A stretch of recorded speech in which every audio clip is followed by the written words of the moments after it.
দুর্বাঘাস ছাড়া হিন্দু ধর্মে কোনো শুভ কাজ সম্পূর্ণ হয় না। বিয়ে, গৃহপ্রবেশ কিংবা পুজো সবকিছুতেই লাগে এই ছোট্ট ঘাস। কিন্তু কখনো ভেবে দেখেছেন পায়ের নিচে পড়া এই সাধারণ ঘাস এত পবিত্র কেন? এর পেছনে লুকিয়ে আছে এক আশ্চর্য পৌরাণিক রহস্য। অনেক যুগ আগে দুর্বাসুর নামে এক অসুর ছিল। অসুরকুলে জন্ম হলেও সে ছিল শ্রীকৃষ্ণের একনিষ্ঠ ভক্ত। কিন্তু তার মা ছিলেন দেবতাদের ঘোর বিরোধী। দেবতাদের হাতে নিজের স্বামী আর সন্তানদের হারানোর পর তার হৃদয় প্রতিশোধে ভরে গিয়েছিল। তিনি চাইতেন স্বর্গ ধ্বংস হয়ে যাক, দেবতাদের অস্তিত্ব মুছে যাক, আর তিনি স্বর্গের উপর অধিকার করতে পারেন। এই উদ্দেশ্যে তিনি তার পুত্র দুর্বাসুরকে আদেশ দিলেন, তুমি বহু বছর কঠোর তপস্যা করো, এমন শক্তি অর্জন করো যার দ্বারা দেবতাদের ধ্বংস করা যাবে এবং তুমি অমরত্ব লাভ করতে পারবে। মায়ের আদেশ মেনে দুর্বাসুর গভীর জঙ্গলে কঠোর তপস্যা করতে চলে গেল।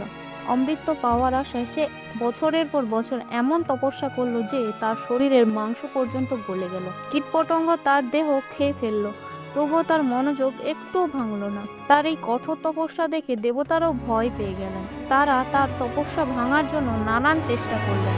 কখনো মোহ দেখালেন, কখনো ভয় দেখালেন, কখনো লোভ দেখালেন, কিন্তু তাদের সব চেষ্টাই ব্যর্থ হলো। শেষ পর্যন্ত ব্রহ্মা, বিষ্ণু ও মহেশ্বর এই ত্রিদেব তার সামনে প্রকাশিত হলেন এবং তাকে বর চাইতে বললেন। দুর্বাসুর তখন এক ধর্ম সংকটে পড়ে গেল। সে বুঝতে পারলো যদি সে অমরত্ব চায় তবে তার মা তাকে দিয়ে কোনো পাপ কর্ম করিয়ে নিতে পারবে। তখন দুর্বাসুর বলল, হে ত্রিদেব, আমি আমার মায়ের আদেশে অমরত্ব পাওয়ার জন্য তপস্যা করছিলাম, কিন্তু আজ আমি বুঝতে পেরেছি যদি আমি অমরত্ব চাই তবে আমার মনই হয়তো আবার আমাকে পাপের পথেই নিয়ে যেতে পারে। তাই হে প্রভু, আমাকে এমন একটি রূপ দিন যাতে আমি অমর হয়ে অনন্তকাল আপনাদের সেবায় নিবেদিত থাকতে পারি। দুর্বাসুরের ভক্তিতে ত্রিদেব অত্যন্ত প্রসন্ন হলেন। তারা তাকে আশীর্বাদ করে বললেন যে সে পৃথিবীর দুর্বাঘাসের রূপে জন্ম নেবে।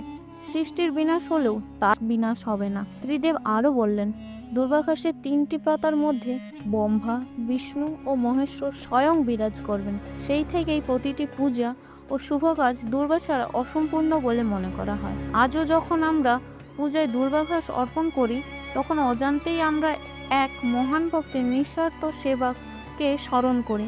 যদি এই গল্পটি আপনাদের ভালো লেগে থাকে তাহলে কমেন্টে একবার রাধে রাধে লিখতে ভুলবেন না, আর আমাদের চ্যানেলটিকে অবশ্যই সাবস্ক্রাইব করুন।